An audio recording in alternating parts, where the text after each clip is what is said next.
Hello everyone, मैं जुगल Sharma hydrology के questions आपसे इस वीडियो में डिस्कस करूंगा जो कि आने वाली राजस्थान जेई और एसएससी जेई की परीक्षाओं के लिए इम्पोर्टेंट हैं।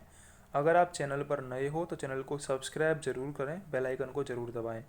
पहला क्वेश्चन है, the double mass analysis is adopted to. Important question है, ऑप्शंस आप देख लीजिए एक बार। करेक्ट आंसर है इसका check the consistency of data. आपको पता ही लग रहा होगा डबल मास कर्व, कोई डबल बार कोई भी प्रोसेस को कब अपनाएगा, जब इसको कंसिस्टेंसी चेक करनी हो। तो डबल मास एनालिसिस हम अडॉप्ट करते हैं जब हम कंसिस्टेंसी ऑफ डाटा को चेक करते हैं कि कहीं गलती ना हो जाए रिकॉर्ड करने में। ठीक है, तो check the consistency of data. अगला क्वेश्चन है, the following steps are involved in arriving at a unit hydrograph. Unit hydrograph बनाने के लिए हम कौन से स्टेप फॉलो करते हैं, इनका अरेंजमेंट करना है हमको। फर्स्ट है estimating the surface run off in depth. Second है estimating the surface run off in volume. Separation of waste flow, dividing surface run off ordinates by depth to run off. सबसे पहले हम काम करते हैं सेपरेशन ऑफ बेस फ्लो का। सबसे पहले बेस फ्लो का सेपरेशन होता है। उसके बाद हम estimating the surface run off in volume, surface run of को वॉल्यूम में एस्टिमेट करते हैं। उसके बाद सरफेस रन ऑफ को डेप्थ में हम मेजर करते हैं, एस्टिमेट करते हैं। उसके बाद सरफेस रन ऑफ को हम डिवाइड कर देते हैं by depth of run of. ठीक है, तो ये प्रोसेस होता है 3214। ये हमारा करेक्ट आंसर होगा जो कि ए ऑप्शन में मैच कर रहा है। ठीक है, अगला क्वेश्चन है, probability of a 10-year flood to assure at least once. मैंने आपको पहले ही बताया था एक वीडियो में, एटलीस्ट बंस के लिए जो फॉर्मूला होता है वो रिस्क का फॉर्मूला काम में आता है, जो कि होता है 1 - Q की पावर n। Q को हम क्या लिख सकते हैं, Q बराबर होता है 1 - P। ठीक है, और P बराबर क्या होता है, 10 ईयर है तो P बराबर होगा 1/10। ठीक है, तो यहाँ पर फॉर्मूला हम यूज कर लेंगे 1 - 1 की पावर कितना, 4 है, n बराबर 4 ईयर है तो 4।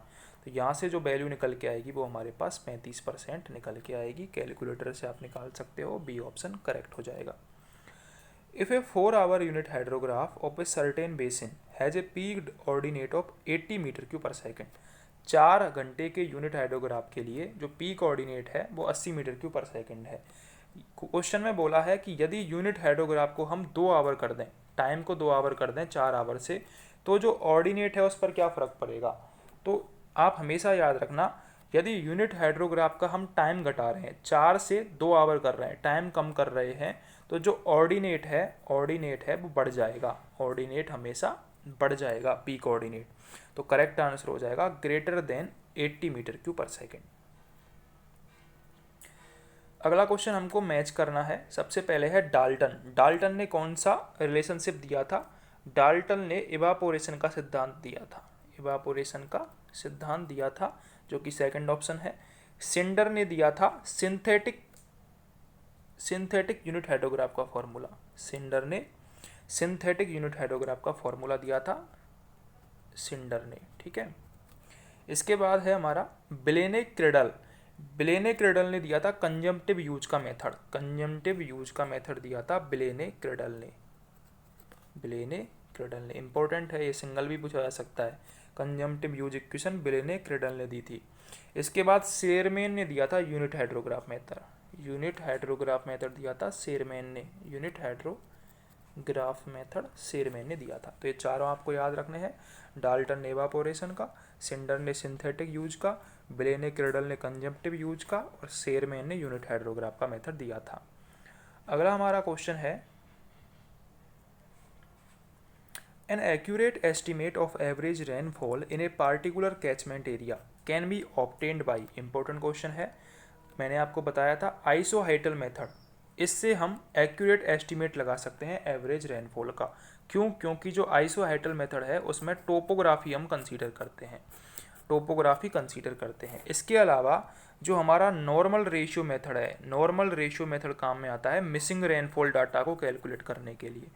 मिसिंग रेनफॉल डाटा को कैलकुलेट करने के लिए नॉर्मल रेशियो मेथड काम में आता है। ठीक है, अर्थमेटिक मेथड ये थोड़ा कम काम में आता है। थीसन पॉलीगन मेथड ये अर्थमेटिक मीन मेथड से बेहतर है, लेकिन आइसोहाइटल मेथड से कम काम में आता है। अगला है, if P is the precipitation, A is the area, N is the number of rain gauge, तो हमको बेटेड मीन रेनफॉल बताना है।